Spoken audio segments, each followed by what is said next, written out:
Bonjour et bienvenue. Je suis Jean-Paul Gaultier, je suis le prêtre en chair et en os, là, devant vous, à Paris. Bienvenue au Grand Palais. Hello, hello, hello, I am Jean-Paul Gaultier. The real one, the one and only. Welcome, Paris. Welcome to the Grand Palais. Welcoming you, and I hope you will enjoy the exhibition. Alors donc, vous allez voir l'exposition. Qu'est-ce qu'on va y trouver? Du Jean-Paul Gaultier, évidemment. Ma première collection, c'était en 1976, en octobre 76, je ne sais pas si c'était le 20 octobre, quelque chose comme ça, et c'était au Palais de la Découverte. Le Palais de la Découverte, il est mitoyen avec le Grand Palais. Alors c'est une coïncidence absolument incroyable. Alors j'avais pas beaucoup de moyens, la salle était pas chère, le lieu était très beau, c'était dans le planétarium. Et je ne sais pas si j'ai fait voyager les journalistes qui y étaient, mais en tous les cas, bon, j'étais là, il y avait une planète au-dessus de nous. Alors c'était une bonne planète. Ce que je peux dire, c'est que, si vous voulez, je n'en reviens pas, évidemment, j'arrive pas à me rendre compte exactement de la réalité d'aujourd'hui, de cet aujourd'hui ici au Grand Palais, du fait que jamais, si vous voulez, de ma vie, quand j'étais petit, je n'ai pensé un jour à être célèbre, riche, reconnu, etc. Ce que j'ai fait, c'était toujours pour m'amuser, parce que j'avais vu un film qui s'appelait Falbala, voilà, et que j'avais vu ce film, je voulais être comme le monsieur là-bas.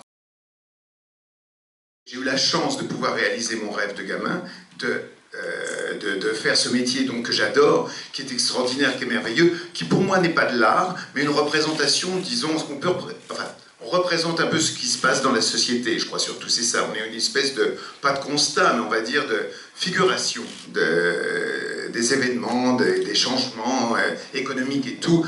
Il y a ça dans la mode. Bon, je voulais la faire d'abord pour habiller mon ours, après pour habiller des femmes, des vraies femmes, et puis, bon, je ne vais pas vous raconter tout l'historique, mais enfin, vous allez le voir au travers de cette exposition, un petit peu toutes les choses qui me sont chères, l'égalité entre hommes et femmes, que les femmes étaient beaucoup plus fortes que les hommes, que c'est elles qui menaient, en fin de compte, presque les reines, mais d'une façon en ombre, pas en ombre chinoise, mais en tout cas, l'ombre grise, quoi. Et donc j'ai fait ce métier, je continue à le faire, toujours avec amour et passion. Les mannequins vont être vivants, elles vont parler. Parce que justement, comme je le disais, je trouvais qu'on montrait toujours, il y avait cette image de « sois belle et tais-toi ». C'est-à-dire, la femme est belle, donc si elle est belle, elle est idiote, donc il faut qu'elle la ferme. Bon, il y avait un film qui s'appelait comme ça, je crois, c'était une expression qui était dite d'ailleurs notamment pour Brigitte Bardot. Bon. Et à l'époque, elle disait pourtant des choses intelligentes. À l'époque. Hein.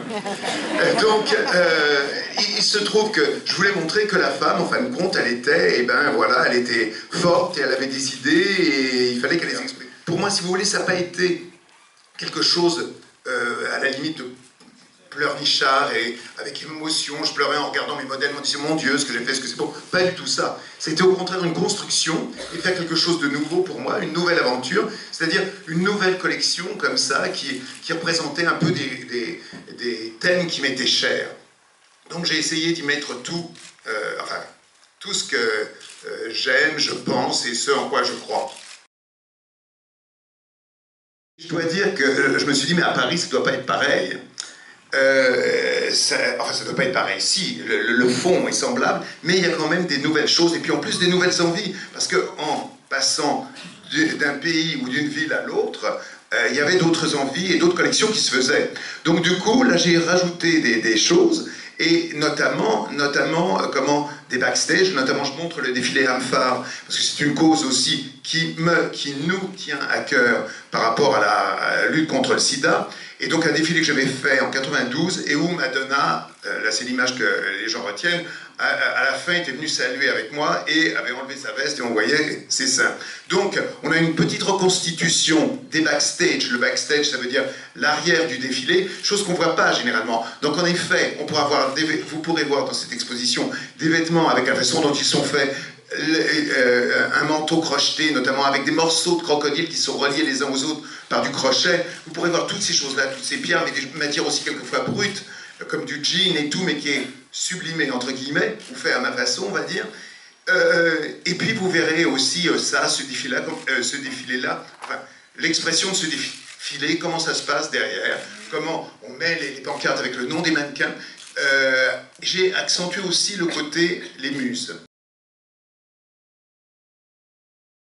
C'est-à-dire qu'au départ, on ne les voyait pas dans les premières expositions. Maintenant, on voit un peu les personnes qui m'ont inspiré. Alors, ce sont différentes femmes, différents hommes qui ont été à chaque fois eu un impact moral et visuel sur moi et qui m'ont entraîné à faire et à changer peut-être mon opinion sur l'avenir. Des collaborations aussi avec des films, parce que, écoutez, j'ai une chance incroyable. En réalisant mon rêve de gamin, c'est-à-dire de faire ce métier, en plus, ça me donne l'occasion de rencontrer, ça va donner l'occasion de rencontrer et de collaborer avec des personnes comme Almodovar, comme Luc Besson, comme Peter Greenaway, et Caro et Jeunet aussi. Donc tout ça, ça a été des collaborations absolument fabuleuses. Bon, il y a un peu tout ça, quoi. Il y a aussi des photos qui sont plus personnelles, de mon enfance et tout. Il y a même mon premier icône, parce que quand même que vous le sachiez, dès le départ, et ça c'est dit dès le départ, la première personne qui a porté les seins pointus, ce n'était pas Madonna, c'était mon ours Nana, qui comme mes parents ne voulaient pas que j'ai une poupée, parce que c'était pas bien pour les garçons,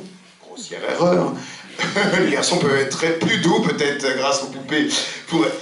En tous les cas, donc j'ai mis des prothèses en cône à mon ours pour pouvoir l'habiller par la suite. Et je lui ai fait subir tous les traitements d'ailleurs, genre comment le mariage de Fabiola, je l'ai habillé comme Fabiola, et puis aussi l'opération à cœur ouvert avec éventrement là, parce que je n'avais pas la place du fait qu'il y avait les seins coniques, alors je ne pouvais pas l'opérer là, vous voyez, donc il y a un petit trou là. Donc vous verrez tout ça.